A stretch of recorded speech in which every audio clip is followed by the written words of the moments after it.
구독, 좋아요, 알림 설정, 댓글까지 부탁드리겠습니다. 외환 위기에 대해서 저희가 요즘에 많이 말씀을 드렸는데 실질적으로 많은 국가들이 그것에 대해서 대비를 하고 있죠. 근데 외환위기 안 맞으려면 어떻게 해야 돼요? 미국의 달러가 빠져나가지 않도록 대비를 하는 것이 외환위기를 막는 방법이죠. 근데 달러가 뭉태기로 빠질 만한 그런 방안을 추진하고 있어서 충격적인 행보가 나와서 이 부분에 대해서 이야기를 해볼까 합니다. 한중 FTA 협상을 재개한다고 합니다. 문재인 정부 때 중국 친중이라고 엄청 욕하더니 이번에 중국이랑 협상을 재개합니다. 물론 근데 저희가 그때 문재인 정부 때 자주 말씀드린 이야기가 뭐였어요? 중국과의 관계를 무시해버리면 안 된다. 왜냐하면 우리나라가 당시에 대중 무역수지가 전체 무역수지의 대부분을 차지했기 때문이죠. 근데 이번 정부 초창기에 보면은 중국이랑 좀 척을질 만한 행보들을 많이 보였죠. 나토 이런 데도 가가지고 사실 러시아 우크라이나 전쟁의 핵심은 우크라이나가 나토에 들어가느냐 안 들어가느냐. 그럼 러시아가 소비에트 연방에서 러시아로 바뀌면서 그쪽에다가 방파제 같은 걸 둔 거죠. 방어막 같은 걸 둔 건데 그 방어막이 상대편에 붙어버린다. 이런 느낌이니까 그거를 본보기로 때린 게 러시아 우크라이나 전쟁의 명분 중 하나죠. 그런 것처럼 오히려 러시아, 중국 이쪽 라인이랑은 좀 척을질 정책을 쓰다가 이제 중국이랑 FTA 협상을 하는 거다.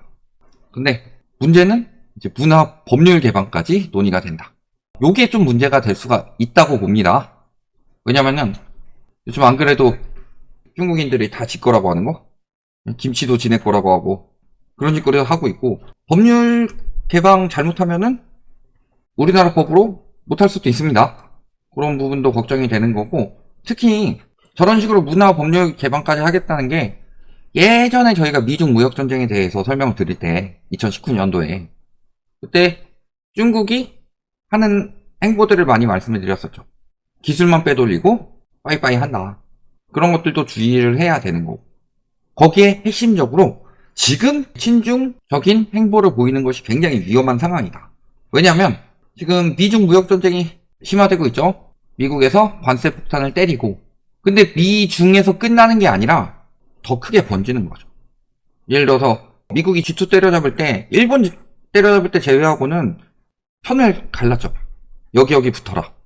이번에 중국의 과잉 생산에 대해서 대응을 한다고 하면서 G7 국가들이 과잉 생산 문제에 대해서 공동으로 대응하기로 했고 즉 미국 편에 붙었다는 소리죠. 그러니까 중국을 제외한 대부분의 상위권 나라들이 다 미국 편에 붙어서 중국을 때리려고 하는데 이참에 우리나라가 중국으로 붙어버리면 아무래도 저런 제재들 이런 것들에 대해서 악영향을 줄 수가 있다는 소리예요. 특히 이번에 미국이 중국 때릴 때 2019년부터 쭉 행보를 보면요. 중국만 때린다가 아니라 중국 편 드는 놈들 가만히 두지 않겠다. 이런 행보들을 많이 보였었는데 지금 이 타이밍에 이렇게 붙는다는 것 자체가 굉장히 위험하다. 문제는 이런 상황이 벌어질 수가 있다는 거죠. 중국에서 자본이 지금 계속 빠지고 있습니다. 그래서 대중국 외국인 직접 투자 규모가 작년과 비교해 크게 감소했는데 작년 동기보다 거의 30% 가까이 28% 정도 줄었죠. 우리나라 그나마 어느 정도 유지가 될 수 있었던 것들이 중국에서 빠진 금액이 주변국들로 퍼지게 되면서 그 중에 혜택을 본 나라 중에 하나가 우리나라죠. 외국인 투자가 들어올 만한 그런 메리트가 있냐? 특별히 내수 경기가 좋냐? 수출은 굳이 외국인 투자 안 들어와도 되죠. 뭐 한류 뭐 이런 쪽이야 좀 투자가 들어올 수 있겠더라도 그렇게 크게 메리트가 없는데 그럼에도 불구하고 외국인 자본들이 들어오는 영향을 보이고 있죠. 이 외국인 자본들이 미국의 금리 인하와 동시에 빠질 때가 굉장히 위험하다고 그랬었는데 중국 편에 붙으면 저것도 빠질 수 있다는 소리예요. 이게 굉장히 위험한 거죠. 여기에 중국 같은 경우는 지금 주변국들에 대해서 우방이라고 크게 생각하지 않습니다. 이번에 보이는 행보만 보더라도 다른 나라들은 정상이 나서는데 중국 시진핑은 나오지도 않고 있죠. 그렇게 되면은 지금 우리나라 국내 증시도 이제 바이코리아를 하고 있죠. 그래서 증시 투자 자금이나 채권 시장 투자 자금이 유입이 되고 있는데 이게 바이코리아가 아니라 한국에서 돈 뺀다. 바이 코리아가 될 수가 있다. 이런 부분들을 걱정을 해야 돼요. 왜냐면요, 지금 저렇게 외국인 투자가 유입이 되고 있어요. 근데 저 외국인 투자가 어떤 식으로 유입이 되고 있다? 특히 증시 투자자금 보면요, 초단타로 들어오고 있다. 우리나라에 왜 투자가 들어와요? 우리나라만큼 좋은 먹거리가 없거든. 우리나라만큼 개인들이 한탕주의에 미친 나라가 솔직히 없거든요. 그 한탕주의에 미친 나라들 보면 보통 부동산 거품이 생깁니다. 부동산 거품이 심각한데, 그 부동산 거품이 심각한 나라 중에서 중국 망하고 그 다음에 우리나라 남았죠. 그 다음에 코인 시장 보더라도 우리나라는 김치 프리미엄 붙고 있죠. 그러니까 외국인들이 단타로 막 들어가지고 올라간다. 뭐 3전 이야기 하시는데 뭐 3전 12만 전다 찍는다 막 이런 식으로 분위기 만들어 놓고서 개인들이 막 유입되면은 쭉 팔고 빠지고 이런 식으로 한 번씩 털어먹으니까 아직도 7만 전자죠. 그런 것처럼 단타로 들어오니까 같이 투자를 들어왔으면 길게 가지고 있을 수 있더라도 단타 투기로 들어왔으면은 상황에 따라서 언제든지 돈을 뺄 수가 있다. 근데 외국인들이 돈을 빼면은 정말 위험한 이유는 무엇 때문이냐? 우리나라 아까 말씀드렸지만 외국인 투자 들어오고 있죠? 또 무역수지도 지금 흑자를 내고 있죠. 무역수지 흑자라는 것은 원화로 흑자를 기록하는 게 아니라 달러로 흑자를 기록하죠. 그러니까 무역수지도 흑자, 외국인 투자도 흑자. 그러면은 외국인들의 달러가 한국에 유입이 되고 그 다음에 수출입에 따른 무역수지도 한국에 유입이 되면서 달러가 늘어나야 되죠. 달러가 늘어나야 되는데 달러가 안 늘어나죠. 오히려 외환보유고는 줄고 있죠. 외환보유고가 줄어서 지금 달러 변동성 때문에 외환보유고 위기를 생각을 하니까 금을 못 사죠. 다른 나라들 지금 경제 위기를 대비해서 금융위기를 대비해서 금을 모으고 있는데 우리나라는 지금 달러 유동성이 고갈이 될 것을 걱정해서 금을 못 사고 계속 달러 쪽으로 유지를 하려고 하는 거죠. 근데 이렇게 유입이 되면은 외환 보유고가 늘어나든가 아니면 환율이 잡히든가 해야 되는데 환율 잡혀요? 50원대 떨어지나 40원대 떨어지나 하면 또 60원대 올라가고 또 떨어지나 하면 또 금방 60원대 돌아오고 계속 이런 식으로 왔다 갔다 하면서 지금 이렇게 행보 보이면서 계속 큰 틀로 보면 우상향을 하고 있죠. 우상향을 하고 있다는 소리는 무슨 소리예요? 시중에 달러가 없다. 달러가 계속 유입되는데 시중에 달러가 없어서 환율이 올라가고 있는데 저기서 외국인 투자가 빠진다. 이렇게 생각을 해봅시다. 그럼 시중에 달러가 얼마나 고갈이 될까요?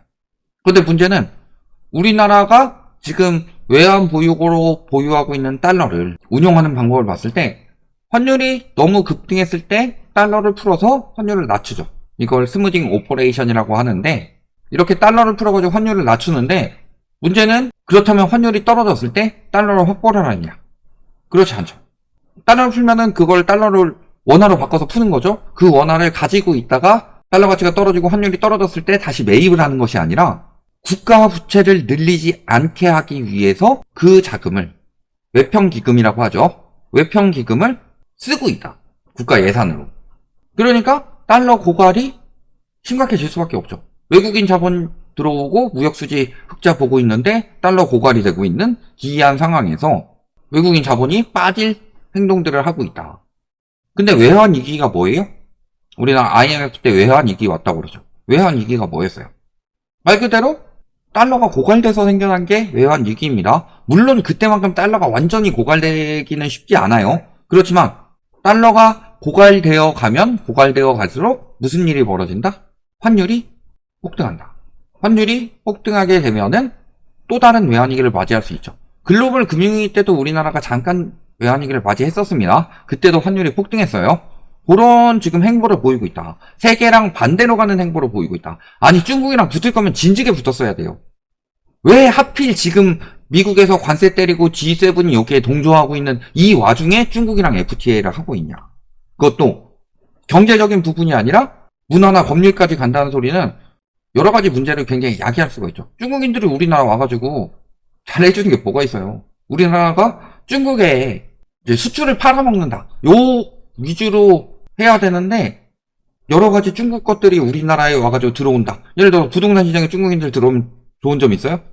주식시장에 들어오면 회사끼리 업무 제휴하면 딱히 좋은 거 없는데 이 타이밍에 세계랑 등지는 행동을 하고 있는 게 굉장히 문제다. 근데 이 상황에서 중국이 괜찮냐? 그렇다면은 앞으로 중국이 미국을 넘어서서 세계 최고의 국가가 될 수 있다. 이런 식이면은 오히려 빨리 달라붙는 게 좋은데, 문제는 중국이 이제 부동산 여파 맞으면서 일본화 되어 가고 있다. 그래서 보면은 일본 같은 경우가 어떻게 됐어요? 부동산 붕괴. 그러면서 고령화가 심화되고, 그러면서 다 뭐예요? 저축만 하죠. 과잉 저축이 되면서 돈은 돌지 않고, 돈이 돌지 않으니까 디플레이션이 오고, 이게 잃어버린 30년. 이제 뭐 40년 이야기까지 나오는데, 이런 상황이 진행이 되고 있는데, 지금 보면은 중국이 과잉 저축 체계로 가고 있다. 왜 과잉 저축할까요? 투자 안 하고 과잉 저축하고 미국 채권 팔아먹고 경제 위기를 대비하고 있는 거예요. 근데 문제는 중국이 여러 가지 부동산 붕괴 이후, 물론 중국이 디플레이션 올 정도까지는 아니에요. 아직 성장국이기 때문에. 그렇지만 뭐 출산율 떨어지고 여러 가지 일본화 되어가고 있죠. 우리나라는 그 전부터 했었고. 그리고 중국은 이념적으로도 대부분 반대고.